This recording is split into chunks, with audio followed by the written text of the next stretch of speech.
Hello Pirates, how's everyone? This is a bit of a different base clinic than usual. I'll be talking about Outpost 9 and how you should migrate it. What I think is a good progression path to take the advantage of this new feature released by Kickside this week. I think the first step before you do Outpost 9, assuming you have Outpost 8, is make sure you have a couple of level 14 warehouses up front, because they're going to work as your bubble pad after you upgrade. So you need to be able to make them level 15 as soon as possible to rebalance the power. Otherwise, all the base health will be in the outpost and your base won't bubble. So the first thing you want to do before is just check you have 2 level 14 warehouses that you're going to be able to upgrade to level 15. That's step 1. The other thing you can do, even before you do Outpost 9, with the bigger footprint in your base planner, is expand the boundaries. So that was very simple. What I did here is before Outpost 9, my base was like this.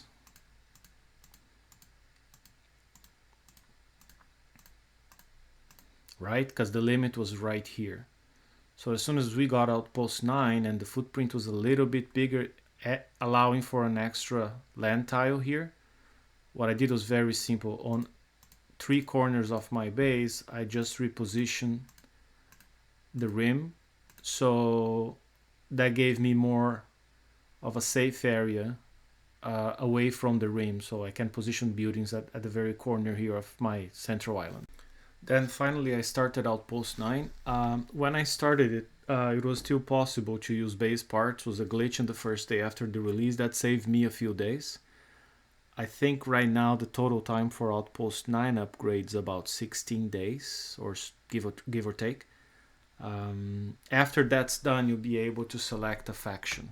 Because my base has a lot of executioners here in the center, I chose Legion, so that gives me those brownish land tiles, a very cool looking outpost, and you can see right here the penetrative turret damage of 20, bonus of 20%.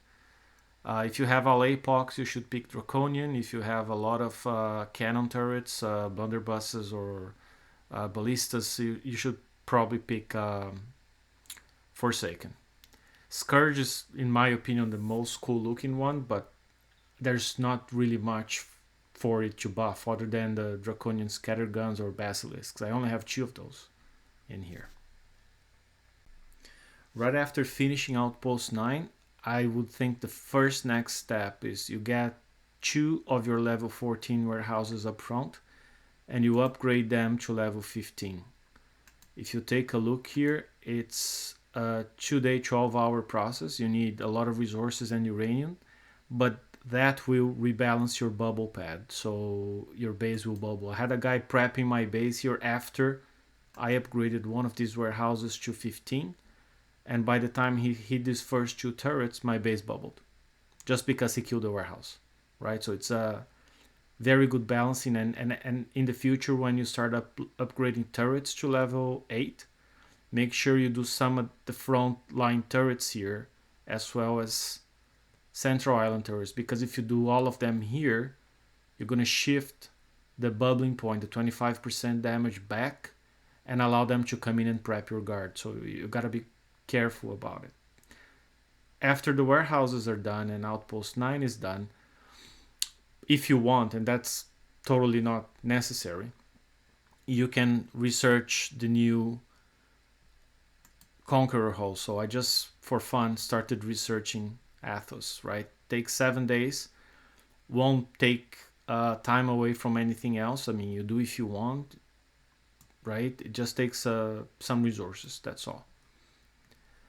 So right after Outpost 9 is done, even while the warehouses are upgrading, there are 2 things you can do in parallel. You can start doing the walls slowly because it's very, very resource intensive. If you look at my base here, now I'm full of oil because it doesn't use any oil, but my Z is very low.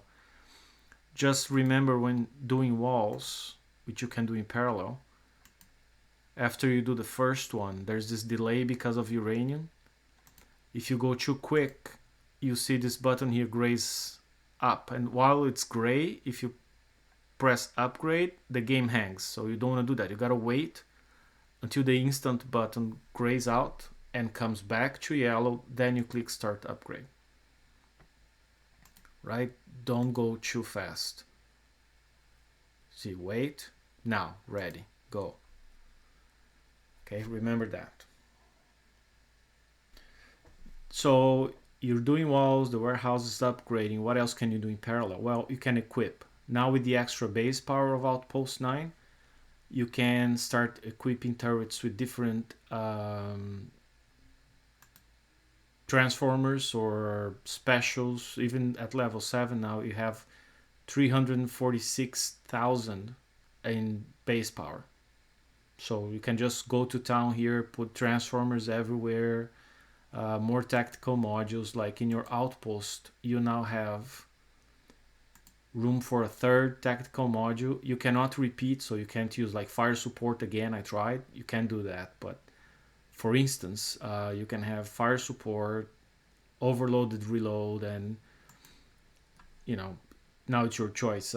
Fuel air munitions too, just from the new campaign, to buff your apox. Or if that's close to a ship, you could have splash dispersion to reduce splash from mortar attacks. Many options, right? But you have an extra spot. You cannot do the same in warehouses. You can do the same in your dock. Like right now I'm installing splash dispersion in this dock to protect the ships nearby. So again, that's something you can use base parts and you can do in parallel while your warehouses upgrade at first. And the walls, so there's 3 things you can do in parallel. Upgrade the warehouses, start doing walls, start equipping. 3 things. In parallel with the warehouses, the other thing you can do is with the 5 extra land tiles you gain, you can redesign your base. I mean, maybe you need a major redesign, maybe just some adjustments at first. What I did right now, I just added a few land tiles here on the central island, allowing me to put more fire support, more turrets in a better layout. And I put some on the corners as well, just to close some spots people were using to park ghost crawlers and whatnot. So, take your time. I mean, especially if you need a major overhaul, but you can do that in parallel at any given time. The next natural step for me was to get the advanced lab upgraded. So I'm doing that right now. Still 2 days, 6 hours to go. You can use tokens from Forsaken Mission to speed it up. Once that's done, you can start the research of the water transformer that will allow us to put turrets on water. That takes 30 days. So you want to start that as soon as possible, because that's going to give you new possibilities in base design where you can have many of your turrets on the water. So that's my next natural step. And only after that, I think now with some warehouses up front and advanced lab researching and walls being done in parallel, I think after that I'll start doing turrets. Probably you want to catch up your old turrets first. So if you have any level 5, 6, 4, 7 turrets, you want to now slowly bring them up to level 7 first and then start upgrading them to level 8. It is expensive. It is time consuming, like each turret's 12 days. Needs some uranium, a lot of resources, and a lot of Z, and we're all going to be low on Z, so probably you don't even want that to go too fast, but would be my next natural step. And from there, just keep doing turrets. Make sure you keep the power of the health of your base balance between front line, bubble pad, and whatever's in the center. So upgrade some turrets here, some there, some warehouse here, some more turrets there, and the walls in parallel. Keep doing the walls. Last but not least, very important, at some point we have to upgrade the dock and the shipyard. These can be done after I think you start researching the water transformer. Just make sure, especially for the shipyard, because when you upgrade the shipyard you cannot refit or build any ships. So save some structure tokens. Make sure it's an FM week where you're getting more tokens from tier 3, and say if you save 2 from the previous week, wait until Wednesday, start the shipyard, apply the two tokens, then you earn two more tokens during the next FM cycle. You can shave 4 days right off the bat, and then I think it's only a matter of 3 more days and you get it done. I believe it's 7 days here. The dock can be done in parallel, but same thing. I mean, whenever you find the right spot with tokens and everything, get the dock started. But in no particular order, just in between the turrets. It's nice to have the extra dock capacity. I think that's it for an overview. I hope that was helpful. And if you have any questions, post in comments, please, and I'll try to address them the best I can.